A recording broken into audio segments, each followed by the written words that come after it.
Bonjour à tous chers amis, bienvenue pour ce deuxième épisode sur la scène de Street Food Stories avec un sacré casting. Alors attention, je vous préviens, on a deux sacrés monsieur. On a Monsieur Tête d'Oie, Christian Tête d'Oie, comment allez-vous? Impeccable. 37,2 ce matin. 37,2 ce matin, c'est rassurant. Et à sa gauche, il y a Corentin Raymond. Alors monsieur, peut-être que les gens ne vous connaissent pas, mais je crois que de plus en plus des petits jeunes vont commencer à vous connaître à Lyon, pardon, j'allais dire à Paris. Oui, tout à fait. Et ils sont les bienvenus en plus à la Croix-Laval, au château de la Croix-Laval, dans le nouveau CFA qu'on a créé donc avec Christian. Alors, Donc Corentin est le directeur voilà, donc on sait que chef, et fondateur avec moi. Voilà. On sait que vous êtes chef. Corentin, vous êtes donc effectivement le directeur du CFA de la gastronomie à Lyon. Le premier en fait. Alors, c'est vrai que le vocable gastronomie, il va bien à Lyon, la capitale de la gastronomie. Ah bah regardez-moi tous ces gourmets autour de vous. Voilà, c'est ça, exactement. Et puis la vallée de la gastronomie, et puis effectivement ces magnifiques restaurants. Et comme disait Paul Bocuse, cette richesse de produits qu'on a autour de nous. Ouais. Et donc avec Christian, on a voulu créer un lieu dédié à la gastronomie pour les jeunes, parce qu'il y a aussi de beaux instituts à Lyon. Voilà, l'Institut Life, l'Institut Vatel, pour le supérieur. Bien sûr. Et nous, on a voulu se concentrer sur les jeunes. Les jeunes parce que on cherche dans nos professions des jeunes qui ont envie de faire carrière et qui ont envie de rentrer par la petite porte, l'apprentissage, mais un apprentissage de qualité. Bien sûr. Voilà. Parce que Corentin est timide, il ne dit pas, mais c'est quand même une école gratuite. Les élèves qui viennent chez nous ne payent rien. La prise en charge est faite par les OPCO, qui, elle, après, se rapproche des entreprises par rapport à la taxe d'apprentissage. Voilà. Donc, c'est quand même une vraie chance pour les jeunes qui n'ont pas forcément les moyens de se payer une grande école, de pouvoir avoir un enseignement de qualité dans une école pour laquelle on a bien réfléchi. Oui, parce qu'effectivement, des CFA, il y en a un peu partout. C'est unique et c'est bien propre à Lyon. On ressent toute la fierté lyonnaise derrière ça, de faire un CFA dédié à la gastronomie. Ouais. Dans le sens où vraiment on veut mettre en avant et rendre hommage surtout à la tradition culinaire française. Tout simplement. Exactement. Voilà.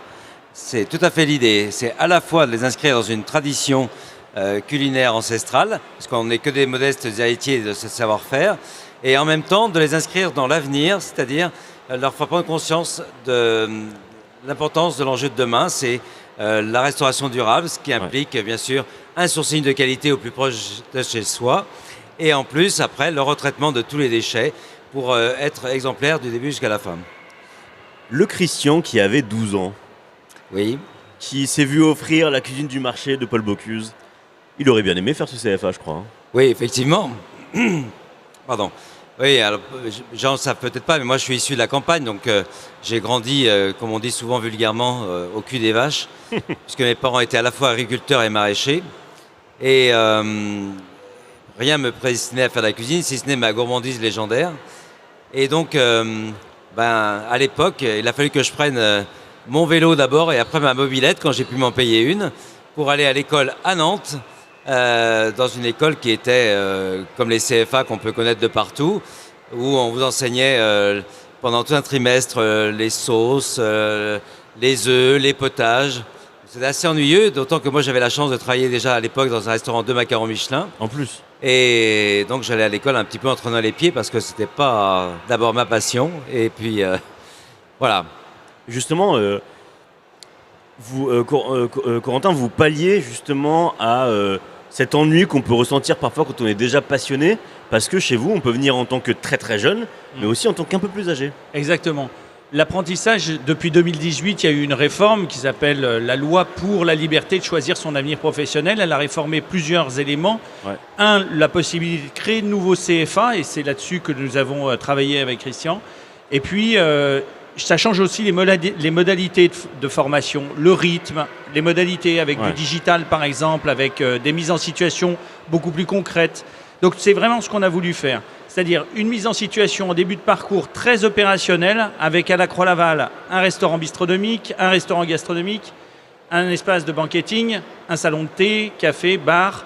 Et donc, sur toute cette offre, finalement, on va permettre à la personne qui arrive de monter rapidement en compétences. Et surtout, en termes d'engagement. Parce qu'on sait que ce sont des métiers où il faut être engagé en termes de rapidité, en termes d'efficacité. Voilà. Donc on va accompagner l'apprenti sur ces approches. Bien sûr. On forme des jeunes qui sortent du collège, Ouais. à partir de 15, 16, 17 ans. Et puis on peut former aussi des jeunes, la réforme a permis ça, jusqu'à 29 ans, voire au-delà dans certaines conditions. Et donc effectivement on a des apprentis qui sont soit des gens en reconversion, Ouais. et avec nous ils vont faire 400 heures de formation dans une année de travail, soit effectivement ils vont être à la sortie de la troisième sur un parcours qui peut être de 2, 3 ou 4 ans, où ils vont monter en compétences. Et c'est assez magique de voir les jeunes adultes qui prennent en charge les plus jeunes, Ouais. qui leur font part déjà de leur expérience. Et comme c'est des gens qui, eux, ont déjà fait 2-3 essais peu concluants, ils ont vraiment envie d'apprendre, ils apprennent plus vite. Donc, ils sont de très bons conseils pour nos plus jeunes et c'est vraiment assez chouette à voir. Justement, Christian, vous avez ouvert votre premier restaurant à Lyon en 87, donc c'était Oui, pas hier. je te remercie de le souligner. Mais ça vous permet justement d'avoir un recul, en tout cas sur les nouvelles générations et une nouvelle forme de cuisinier. Typiquement, on voit aussi beaucoup de profils qui approchent la trentaine, qui sont plus autodidactes. C'est aussi réjouissant de voir ce genre de nouveaux profils. Absolument. Moi, alors là, à partir du moment où les gens embrassent un métier avec passion, qu'ils aient suivi une formation et qu'ils soient autodidactes, ils feront leur formation eux-mêmes, ce qui va leur faire perdre un peu de temps. Mais bon, tous les parcours ont le mérite d'exister. C'est vrai qu'aujourd'hui, il y a quand même des formats de CAP en 1 an. Honnêtement, ça vaut le coup de le faire parce que ça permet quand même de limiter le nombre d'erreurs qu'on peut faire une fois qu'on est installé et quand on démarre comme ça en autodidacte.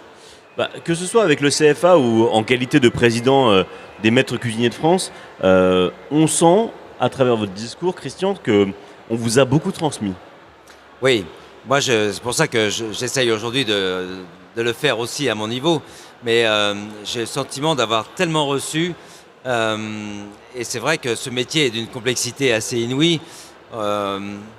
C'est pas seulement, évidemment, quand on fait à manger à la maison, on ne peut pas s'imaginer ce que c'est que le métier de cuisinier dans un grand restaurant.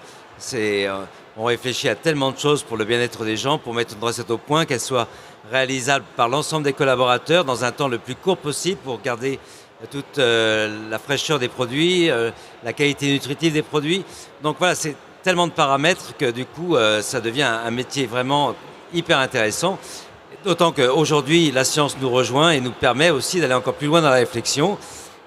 On a aussi la chance d'avoir du matériel de plus en plus performant qui nous permet, là encore, d'être dans une précision presque chirurgicale dans nos cuissons.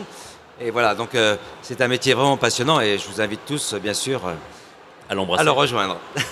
Corentin, je vous convoque à nouveau. C'est très bien et bien beau d'ouvrir des lieux, mais est-ce qu'il y a encore une génération justement qui est prête à embrasser ce métier-là? Et surtout, comment on arrive à repenser la restauration différemment que les dernières années, ou du moins les 50 dernières années, où malheureusement, même si la passion était là, le management n'était pas vraiment Ça, au c'est niveau et pas très respectable en fait, tout simplement. Alors, il y a des éléments sur lesquels on ne va pas pouvoir jouer. C'est-à-dire que les gens qui viennent dans les restaurants, ils viennent pour faire la fête, Ouais. ils viennent, que ce soit en famille, des anniversaires, des soirées. Donc, ils viennent en décalé par rapport au rythme, on va dire, du lundi au vendredi. Ça, Bien sûr. voilà. Donc, si on embrasse ces métiers-là, il faut avoir conscience de ça. Et nous, on va mettre les personnes devant ces réalités parce que c'est un vrai engagement, mais c'est un grand engagement aussi pour lequel vous recevez énormément. Recevoir des gens qui viennent faire la fête, qui sont dans un état d'esprit positif, c'est aussi très agréable, Valorisant. très valorisant. Et donc, c'est s'enrichir finalement du plaisir, du bonheur des autres, Ouais. et que ça devienne une passion. Et c'est vrai que ce sont des métiers passion. Il faut vouloir embrasser ça. Il faut vouloir travailler du mardi au samedi, voire le dimanche, sur les services, midi, soir. Ça, c'est la réalité. Mais en même temps, c'est tellement gratifiant. On apporte du bonheur aux gens. Et à ce moment-là, c'est une vraie passion. Alors, peut-être que les gens ne vont pas le faire toute leur vie. Peut-être qu'à un moment, il y aura des bifurcations, des changements. Mais c'est aussi un métier où on peut, même si on n'a pas fait de longues études, s'installer, créer sa propre affaire dans des lieux insolites, dans des lieux extraordinaires, au contact de clients qui vont devenir petit à petit des amis aussi. Voilà, il y a quelque chose de très riche dans ces métiers, donc il faut les embrasser pour leurs contraintes, et pour leur joie, pour leur qualité. Voilà, c'est un ensemble. Mais dans tous les métiers, c'est pareil. Il y a des avantages, il y a des inconvénients. Voilà, il faut le faire en conscience. Et parfois, c'est pour une période. Et on a effectivement des adultes qui viennent vers nous parce qu'ils ont envie justement de vivre un métier passion, un métier passionnant, un métier où on se réalise tous les jours, où on travaille avec des producteurs, on y met du sens. D'ailleurs, les adultes qui nous rejoignent, c'est plutôt pas pour faire de la malbouffe. C'est plutôt pour faire un produit de qualité. Et donner du sens à leur carrière avec justement cette démarche dans l'écologie, dans cette restauration durable qui leur permet, moi je vois, depuis qu'on a mis ça en place il y a 7 ans chez nous, au moins un collaborateur sur 2 vient pour entamer cette démarche avec nous. Parce qu'ils veulent bien travailler dans une maison et consentir un effort, mais il faut que ça ait du sens pour eux. Évidemment. Mais pour en revenir à votre question du départ, ça ne vous aura pas échappé qu'on est en crise. Et donc, on est aussi en crise de recrutement. Donc, les mauvais patrons, tous ceux qui ne respectent pas les règles et tirent trop sur leurs équipes, ils finiront tout seuls. Donc, ils vont mourir tout seuls. Et puis, s'il y a des jeunes qui nous regardent, quand vous êtes dans une maison où vous avez le sentiment qu'on profite trop de vous, c'est pas plus compliqué que ça. Vous changez, il y a du travail de partout. Donc, surtout, ne vous laissez pas exploiter. L'abnégation que nécessite la cuisine, elle est aussi motivée, encouragée par la rencontre de mentors et rencontre de personnes justement qui vous mettent le pied à l'étrier avec bienveillance. Christian, vous avez fait 2-3 noms vite fait connus, genre Paul Bocuse, genre Georges Blanc, et vous avez même travaillé à l'Élysée. C'est important justement aujourd'hui de passer par ces maisons qui apportent une rigueur et de la confiance surtout en soi. Oui, alors cette démarche-là, elle sera réservée à quelques-uns parce que l'effort consenti est quand même vraiment important. Pour autant, on a tellement formé de bons jeunes dans nos maisons que du coup aujourd'hui on peut trouver un travail de qualité même dans ce qu'on appelle la bistronomie. Il y a plein de jeunes chefs, notamment sur Lyon, qui se sont installés, qui font un travail tout à fait respectable et qui sont dans la créativité. Donc vous pouvez très bien vous rapprocher de ces établissements-là qui demandent un effort un peu moins important que dans les grands chefs, où là on sait quand même que ça reste encore un peu plus difficile parce qu'il y a une telle exigence. C'est l'élite, évidemment, l'élite est toujours plus compliquée d'accès. Corentin, vous êtes au plus proche des jeunes générations du coup. C'est une génération qui se pose des questions en termes d'écologie, mais aussi en termes de sociologie. C'est-à-dire que aujourd'hui, enfin, on va dire que la cuisine se réveille et bouge un tout petit peu. Les lignes bougent, notamment sur la place des femmes en cuisine. Est-ce qu'on sent justement qu'il y a enfin des paliers qui sont franchis et enfin des ouvertures de portes pour ces femmes-là qui ont malheureusement trop été mises en ombre pendant tant d'années? On a presque la parité au CFA de la gastronomie. Il y a encore des métiers où c'est encore assez masculin, par exemple la boulangerie, on n'a pas beaucoup de candidates. Sinon, sur les autres métiers, c'est très mixte. Je crois qu'il y a vraiment des lignes qui bougent, comme vous dites, exactement. C'est une réalité. Je pense qu'il va falloir encore 1 ou 2 générations pour qu'on ait une organisation du travail aussi qui évolue bien et qui s'ancre. Mais ça veut dire aussi comme conséquence des tarifs peut-être un peu plus élevés. Parce qu'en fait, c'est la grande difficulté du métier, c'est qu'il faut du personnel. On ne fait pas de la restauration sans personnel. C'est des métiers non délocalisables, c'est des métiers de qualité où en plus, les personnes ont une vraie compétence. Faire un cuisinier, ça prend 5-10 ans. Faire un maître d'hôtel, ça prend 5-10 ans. C'est une culture tellement importante. Le vin, le fromage, les produits, les cuissons. Le cuisinier, c'est les cuissons, c'est quelque chose de très sensible. Et donc, il faut du temps pour créer ces personnes. Et derrière, il faut les garder. Donc, il faut une organisation du travail.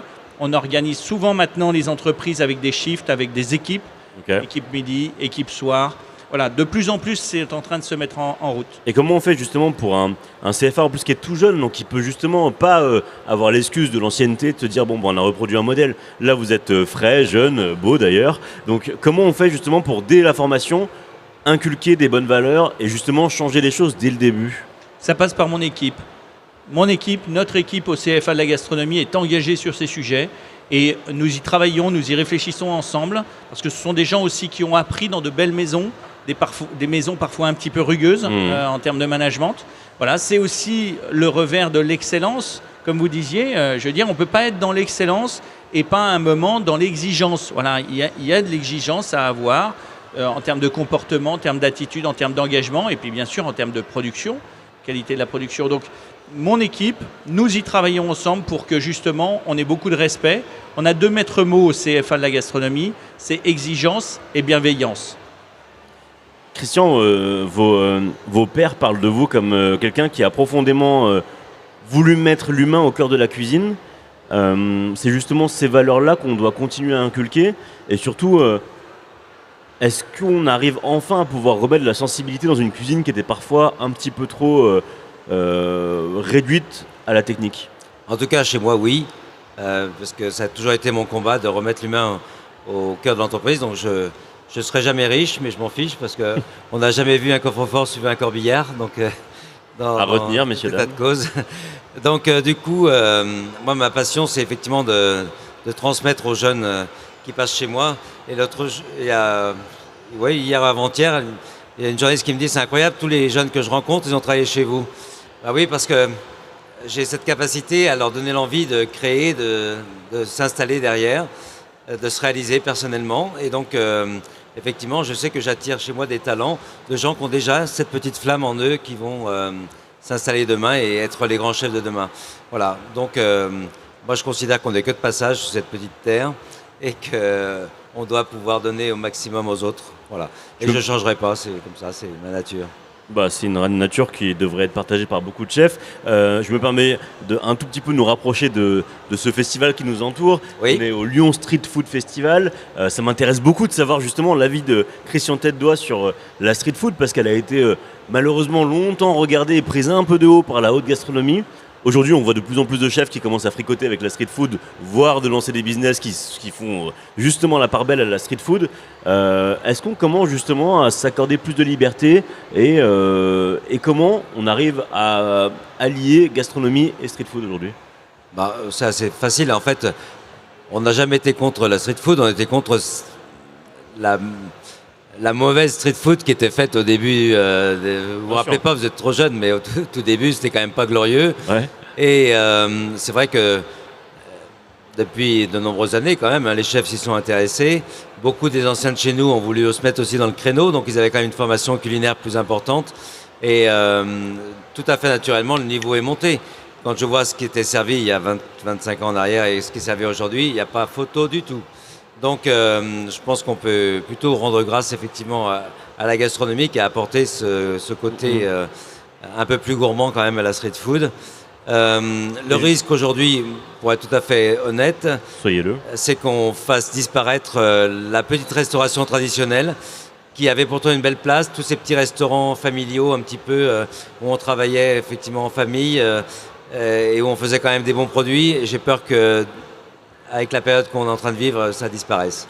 Donc on risque de voir demain la street food et après les grands chefs, ce qui est un peu dommage qu'il n'y ait pas entre les deux. Ouais, parce que l'entre-deux, finalement, le bistrot, tout simplement, le bistrot du coin est important. Il y a aussi, en fait, le bistrot rejoint un petit peu le discours que j'avais sur la street food, c'est-à-dire que le bistrot, on l'a aussi un peu pris de haut, et puis finalement, on a un peu trop regardé de la gastronomie au sens élitiste du terme, sans forcément penser que, en fait, quand on fait bien à manger dans un petit bistrot, c'est déjà la meilleure des choses, non? Et je pense que les clients ne se trompent pas. Quand ils trouvent un bon petit bistrot, ils y retournent bien volontiers. Mais là encore, ils sont assez rares, il faut être honnête. Beaucoup travaillent aujourd'hui avec des liaisons froides, donc des plats qui arrivent déjà cuisinés, et c'est un petit peu de la tromperie. Donc il faut quand même faire attention. Mais je crois que le client est assez malin, il fait confiance à son palais, et il peut venir là où c'est le meilleur, quoi. Tu es optimiste, Christian. Oui. Il faut toujours croire en l'avenir et moi je fais confiance aux gens. Et en tout cas, pour ceux qui nous écoutent et qui auraient envie d'embrasser cette carrière, allez-y sans crainte, il y a du travail pour tout le monde. Et c'est vraiment un métier de plaisir parce qu'on est un petit peu dans ce rôle d'hôte, on reçoit les gens chez soi pour un moment, comme disait Corentin, de convivialité, en famille, entre amis, des fois pour le travail, mais en général, ils posent vite les cahiers sur le côté et puis Et ils se font plaisir. Ils se font plaisir. Voilà, à de rares exceptions près, mais on est des marchands de bonheur, donc Eh bien, c'est un beau métier. moi aussi, j'étais ravi de vous recevoir chez moi, les amis. Bravo pour votre initiative, bravo pour ce CFA. J'aurais bien aimé connaître ça quelques années Ce qu'on n'a pas avant. dit, c'est qu'avec Corentin, on a quand même monté à l'Assemblée nationale, parce qu'on a été invité à présenter notre projet, et que tous les députés présents, ils étaient quand même une bonne quarantaine, voulaient tous créer des CFA de la gastronomie dans leur région. Donc je pense que tôt ou tard, le modèle qu'on est en train de monter avec Corentin fera des émules, mais on est opiniâtre, on va d'abord réussir le premier et après on pourra le dupliquer. Ah bah, comptez sur nous pour parler des prochains. Merci beaucoup. Dès qu'ils seront ouverts. Merci infiniment. Merci infiniment Corentin Dumont et merci beaucoup Christian Tête-Doigt et passez une bonne fin de festival. Merci.